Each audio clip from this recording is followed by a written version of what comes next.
நேத்து காலையில மியான்மர்ல 7.7 ஹெக்டேர் அளவுல ஒரு மிகப்பெரிய நிலநடுக்கம் வந்திருக்கு. இந்த நிலநடுக்கத்துல நிறைய பேர் இறந்து போயிருக்காங்க, நிறைய பேர் காயமடைஞ்சிருக்காங்க, நிறைய காணாம போனவங்களை தேடி கண்டுபிடிக்க முயற்சி பண்ணிக்கிட்டு இருக்காங்க. நிறைய நாடுகள் மியான்மருக்கு உதவி பண்ண முன் வந்திருக்காங்க. இந்த நிலநடுக்கத்துல 1000 பேருக்கு மேல இறந்து போயிருக்கிறதா தகவல் வந்திருக்கு. 2000 பேருக்கு மேல காயமடைஞ்சிருக்கிறதா தகவல் வந்திருக்கு. மியான்மர்ல நிறைய கட்டிடங்கள் கட்டிக்கிட்டு இருக்கிறதாகவும் அந்த கட்டிடங்கள்ல வேலை செய்த பணியாட்கள் நிறைய பேர் இந்த இடிபாடுகளுக்குள்ள சிக்கி இருக்கிறதாகவும் தகவல் வந்திருக்கு. சில 30 மாடி கட்டிடங்களும் இடிஞ்சு போயிருக்கு. இந்த கட்டிடங்களுக்குள்ள சிக்கிக்கிட்டு இருக்க இடிபாடுகள்ல சிக்கின நபர்களை மீட்கவும் ரொம்ப போராடிக்கிட்டு இருக்காங்க. இந்தியாவும் மற்ற நாடுகளும் மியான்மருக்கு உதவி செய்ய முன் வந்திருக்காங்க.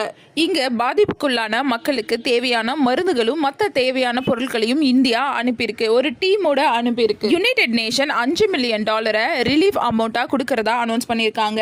And US president Donald Trump உதவி செய்ய போறதா சொல்லியிருக்காரு. அண்ட் ரஷ்யா பாத்தீங்கன்னா 2 பிளேன்ல 120 பேர் இருக்கிற ஒரு ரெஸ்கியூ டீமையும் அனுப்பியிருக்காங்க. மற்ற நாடுகள் கிட்டத்தட்ட 15 டன் அளவுள்ள மெட்டீரியல்ஸ், அதாவது உணவுப் பொருட்கள், வாட்டர் பியூரிஃபையர் அண்ட் மக்களுக்கு தேவையான மெடிசன்ஸ், தேவையான உணவுப் பொருட்களையும் அனுப்பியிருக்காங்க.